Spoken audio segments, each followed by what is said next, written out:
こんにちは、レオです。2018年は僕、たくさん自己投資してきました。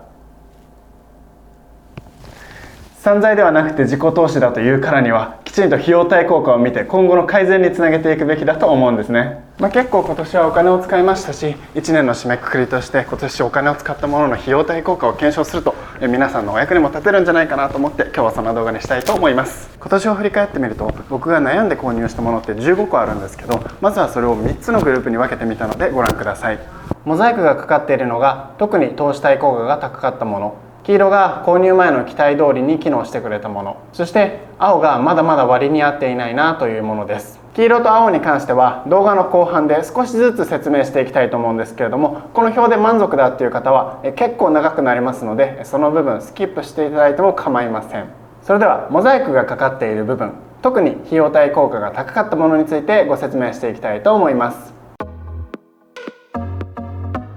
まずは今年ずっと借りていたシェアオフィスの WeWork です。月額450ドル払っているというと、人によっては高いねって言われたり、人によっては安いねって言われたり、意見が完全に分かれる自己投資でした。自分も借りた当初は相当悩んだんですけども、今となってはなくてはならない場所になりました。めっちゃ速いインターネットがあって、動画のアップロードが爆速になったりとか、大きいホワイトボードがあってブレストができたりとか、基本的に会員しかいないという安心感もありますし、昼寝ができるリラックスルーム、そして休日で人がいない時には撮影スタジオにもなるというおしゃれな雰囲気とか、とにかく価値が高いです。何よりここを借りたことによって自分の時間を効率的に使えるようになって、副業のオファーをもらった時にすぐにやりますっていうことができました。その結果、その仕事が今ではメインになっているぐらいなので、とにかく費用対効果が高い投資になりました。2つ目はソニーのノイズキャンセリングヘッドフォン WH-1000X Mark II です。このヘッドフォン価格が38,000円するので、ヘッドフォンとしては結構高級な部類に入ると思います。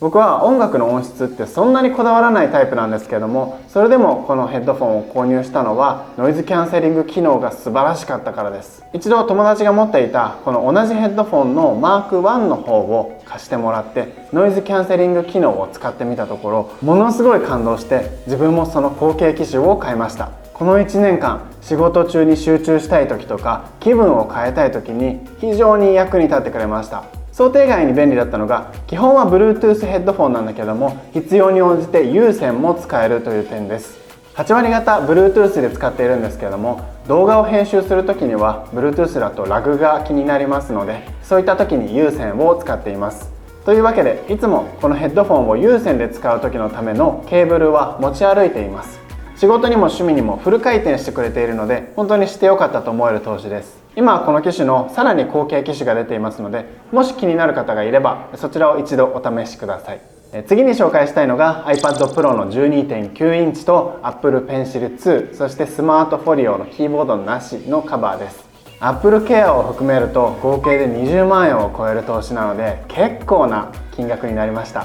でも購入後、家でも仕事場でも1日も欠かさず使っています。基本的にこの間動画で紹介したような使い方をしてるんですけれども、思った以上に自分のスタイルに合っていたみたいで、期待を上回る活躍を見せてくれています。あとこれは全く想定していなかったんですけど、 iPad Pro を紹介する動画を作ったおかげでめっちゃたくさんの人にチャンネル登録してもらえて、そして共感してくれた方とコメントでやり取りしたりとか、僕の YouTube での活動のレベルを一段ガンと上げてくれたような感じがします。結果的にすごい嬉しかったです。そしてここからは YouTube 動画作成のクオリティ向上に貢献してくれたガジェットが登場します。まずはピンマイクの Zoom F1LP です。価格は2万円を少し超えるぐらいの商品です。購入当時はやっぱりこれもう高いなと思ったんですけど、当時僕の声をきちんと拾ってくれるマイクを持っていなかったということもあって、思い切って購入しました。動画のクオリティは結局音質だってよく言いますけど、本当に動画は音で変わると思います。間違いなくこのマイクは僕の動画のクオリティを上げてくれた一品です。Zoom F1LP じゃなくてもタスカムの DR10L でもいいと思うんですけれども、こうやって自分でカメラに向かって話す動画を作る人は、例えばロードとかのカメラの上に載せるガンマイク1本に高いお金をかけるよりも、とりあえずそっちはビデオマイクロとかの安いランクの商品にして、お金が貯まってから F1LP みたいなピンマイクを購入する方ができることの幅がよっぽど広がると思います。そういう意味で F1LP 非常に満足してますし、皆さんにもおすすめできる商品だと思います。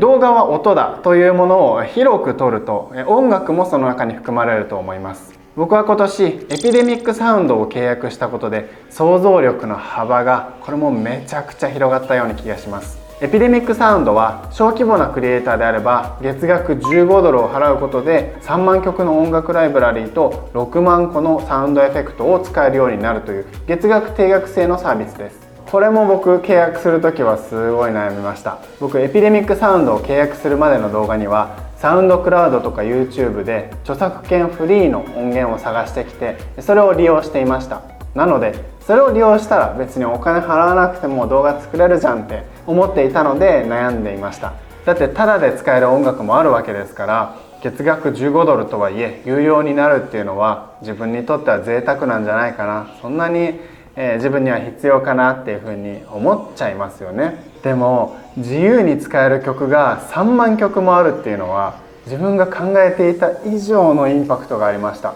サウンドクラウドとかで著作権フリーの音楽を探していた頃っていうのは作品のムードに合うかどうかとかそういった考えは二の次で、とにかくあるものの中から著作権を侵害しないように選ぶっていうそういう意識が強かったです。でも今はたった一つの動画の中でもシーンごとのムードに合わせた楽曲を選ぶことができます。とりあえずノリでつけておくだけの存在だった音楽がちゃんと作品のメッセージを増幅させる存在になりました。気づいてくれた人はそんなにいなかったのかなと思うんですけれども、自分的にはものすごい大きな変化でした。そして最後はやっぱりキヤノンの 6D Mark II と 24mm f1.4 のレンズです。これはもう一緒に買ったからセットで話したいと思います。このカメラとレンズは今新品で買うと35万円くらいなんですけれども、僕は中古で両方とも購入したので合わせて27万6900円でした。とりあえず所持欲保有欲よりも撮れる絵が一番大事だと思っているので、中古で買ってリーズナブルに購入できたことにすごい満足しています。もうこのカメラを購入してから撮れる動画の質が格段にアップしました。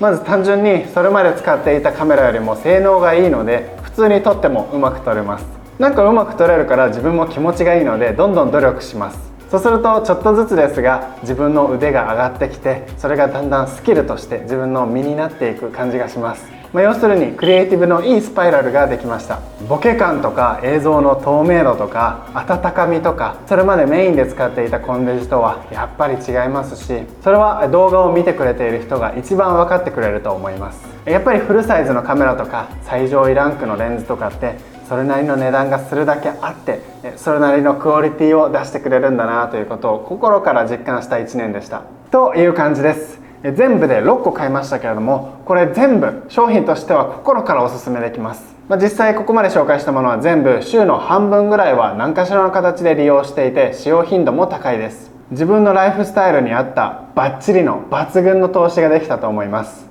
さてここからは最初に言った通り後半戦に行きたいと思います。ここからはなるべくペース上げるつもりなんですけども、どうしても長くなりますので見たい人だけ見てください。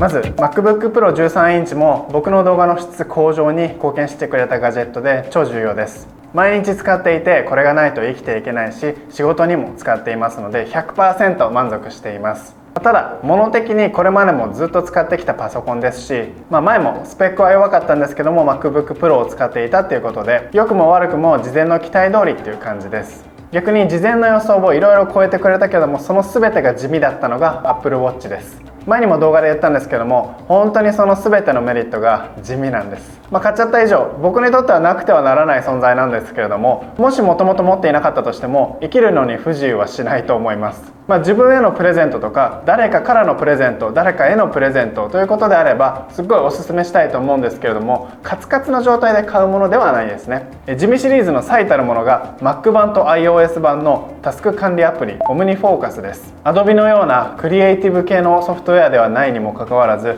2つ合わせて1万5000円もする高額なアプリです。毎日複数のプロジェクトのタスクをこのアプリを使って管理しているので、これがないと僕本当に生きていけないんですけれども、いかんせん本当に地味なので他のものと相対的に比較するときにこんな評価になりました。いつかきちんとレビューしたいと思います。もう一つ本当に地味なのがサムスンの T5 という外部 SSD です。自分は動画を作るときに撮影した動画素材は全て一度外部メモリに移します。このデータの転送速度が HDD の時と SSD では 20% から 60% くらい実際に違いが出ました。また HDD と比べるとだいぶ小さくて軽くなりましたので、毎日の持ち運びでもだいぶ負担が減りました。ただただ地味なのでこの評価ですけれども、 SSD だいぶ安くなってきていますので、もし外部メモリを検討されている方いらっしゃったらすごいおすすめしたいと思います。動画撮影に結構大きな変化を与えてくれたのが 85mm の 1.8 単焦点のレンズです。 6DMark2 のカメラを購入した当初は僕はこの今使っている 24mmF1.4 のレンズしか持っていませんでした。さっきも言ったようにこのレンズものすごい綺麗で満足しているんですけれども、やっぱり1本のレンズだけだと画角が固定されてなんとなく単調でつまらない動画になっていました。そこに 85mm を1本追加することによって動画に緩急をつけられるようになりました。僕にとってはあくまで 24mm のサブという扱いなのでこの評価ですが、非常にこれもいいレンズだなというふうに思っています。撮影時になくてはならないのがマンフロットのミニ三脚 Pixie Evo です。今もこれ撮影に使っていますし、撮影の日には毎回持ち出しています。似たような製品のゴリラポッドと比べるとフレキシビリティがちょっと低いことが難点で、それゆえこの評価になりました。もしかしたら近々ミニ三脚はアップデートするかもしれません。この分野のラストはロードのビデオマイクロです。カメラの内蔵マイクで録音した音と比べると価格の割には音質の向上がすごいですし、何より小さくて手軽に使えるので大満足しています。旅撮影とか Vlog にはマストです。一方でマイクジャンルの中では僕的には先ほど紹介した F1LP のサブっていう扱いではあるので、相対的に自分としてはこの評価に落ち着きました。でも特に YouTube 初心者の方にはぜひおすすめしたいマイクになります。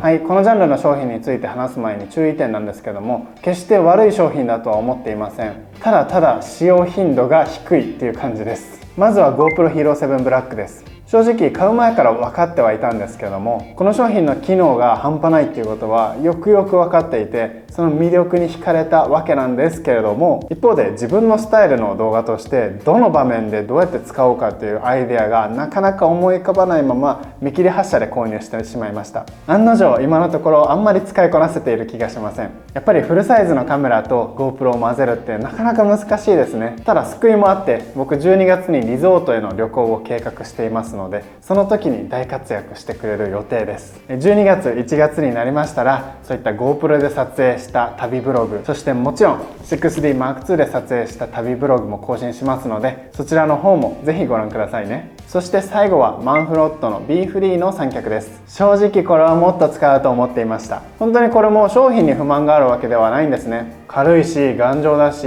めっちゃ使いやすいと思います。でも結局そもそも三脚を持って撮影に出るのってしんどいんですよ。言い訳になっちゃいますけど、あくまで趣味のワンマン撮影だし、いろいろバランスを考えるとカメラ内の手ブレ補正機能とかミニ三脚、このぐらいあたりまでで収めておきたいなっていうのが本心です。そうなると大きな三脚っていうのは近場でしっかり撮影したい時、こういった時に用途が限られてきます。そういった機会って毎週何回もあるわけではないですし、そういう用途であればもうちょっと大きくてしっかりした三脚を買ってもよかったのかなっていう気もしています。でもね、トラベル三脚の中ではランクが高い方の商品を買いましたし、すぐにダメになっちゃうようなものではないので、これからじわじわと投資を回収していければいいなと思っています。全部見てくれた人ありがとうございました。なるべく短くしたつもりなんですけども、いかんせん数が多かったのですごい長い動画になったと思います。何かね、参考になれば幸いです。個人的な話をするとね、2015年16年17年とこっちに来て学生をやったりとか、こっちで初めての社会人だったりしてあんまりお金を使わなかったので、そのツケが一気に2018年に出た感じでバババーっといろいろ買ってしまいました。ただ基本的には何かにお金を使う時にそれがどうやって回収できるかなっていうことは一応考えているつもりではあるので、これからそういった投資が血となり肉となり僕に返ってくることを期待しています。ということで改めて最後までご視聴いただきありがとうございました。皆さんが今年買って良かったものがありましたら、ぜひコメント欄で教えてください。それではまた次回の動画でお会いしましょう。バイバイ。